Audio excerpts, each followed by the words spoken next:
people call Opie and Anthony vile and obscene, but people sure are listening to And us. John, their hugely popular radio show is not just in New York anymore. Patricia Wu has more with a behind-the-scenes look. Patricia. That's right, Rosanna. The guys just signed a new contract, and that means the Opie and Anthony virus is sweeping the country. New cities are tuning in just about every day. And welcome to the Opie and Anthony show for today. We have Fox News in the studio today, Anthony. That's right. Doing a little piece on the radio show. In-depth expose on the Opie and Anthony show. That's right. We took our cameras behind the scenes to reveal the truth about Opie and Anthony. What we found will shock you. Well, it shocked me. Wrestling. Unzipping. Stripping. Cat fighting. It's all in a day's work for Opie and Anthony. We're going to get the girls in some nice outfits, Okay. and the girl that gets her clothes ripped off first loses. It's no wonder the Opie and Anthony show is tops in its time slot. The afternoon radio show on WNEW-FM has a huge following, and it's growing. It's a show you can't just tune in on day one and really get a hang of it.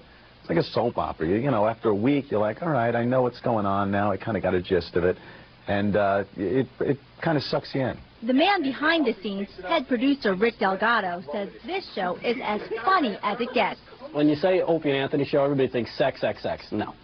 Listen to the show, and if you're not laughing within the first 20 minutes, then maybe you've got the wrong station. I don't know. The guys say their fans are the coolest, and they love the attention. You know, they come up, they say, love the show, or, geez, that show you did the other day was great, or disgusting, or, you know, they just comment on what we've been doing.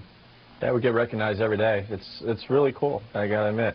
I laugh with celebrities like, oh, it's such a hassle to be recognized or ask for an autograph or a picture. I mean, we love it. They say their audience is one big reason they're so successful, but we think the naked ladies have a little something to do with it. Either way, they don't take their success for granted. As long as I can remember, I wanted to do this, sure.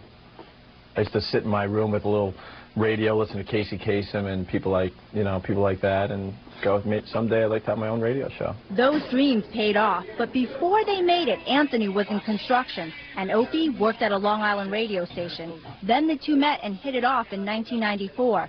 They hosted a radio show in Boston and then wound up here in New York.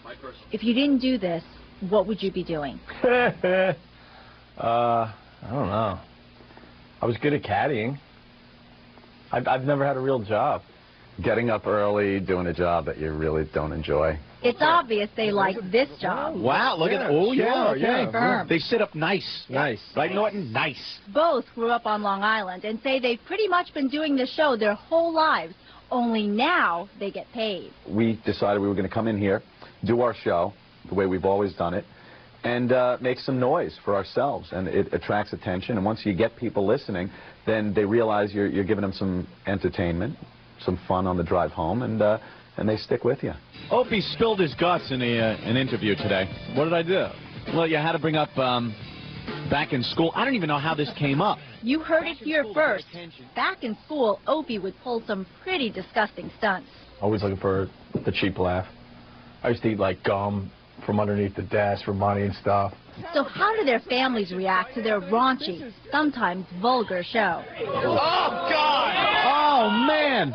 Guess who's not wearing underwear? There's a couple of times I go over for holidays, you go, I had to turn it off. I had to turn the show. Okay, Mom, you're not in the demo. I understand. It gets to be kind of a pain. You know, you go home and you get yelled at a little bit because you're gawking at girls. Many have compared the duo to another infamous radio personality. They say there's no comparison. I think, quite frankly, we're funnier. They're talking about Howard Stern, but there was a time when they were banned from even saying his name because of past on-air battles.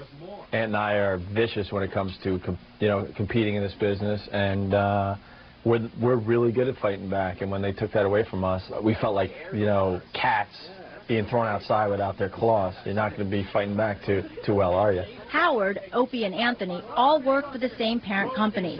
But now the guys have signed a new deal, and they're free to talk about Howard anytime they want. We don't need to go on the air and talk about Howard.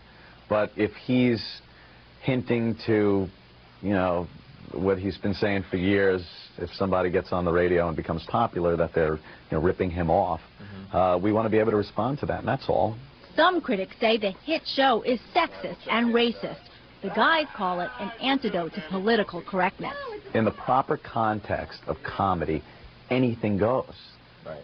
Sex, race, disaster. Don't put jackasses on the radio talking. I want to hear the music, man. All right. They can chuckle because Opie and Anthony really do have the last laugh. You will grow to adore us. That's right. Just give us time. Now, if you want to give them some of your time, you can catch Opie and Anthony every weekday afternoon from 3 to 7 p.m. on WNEW FM radio.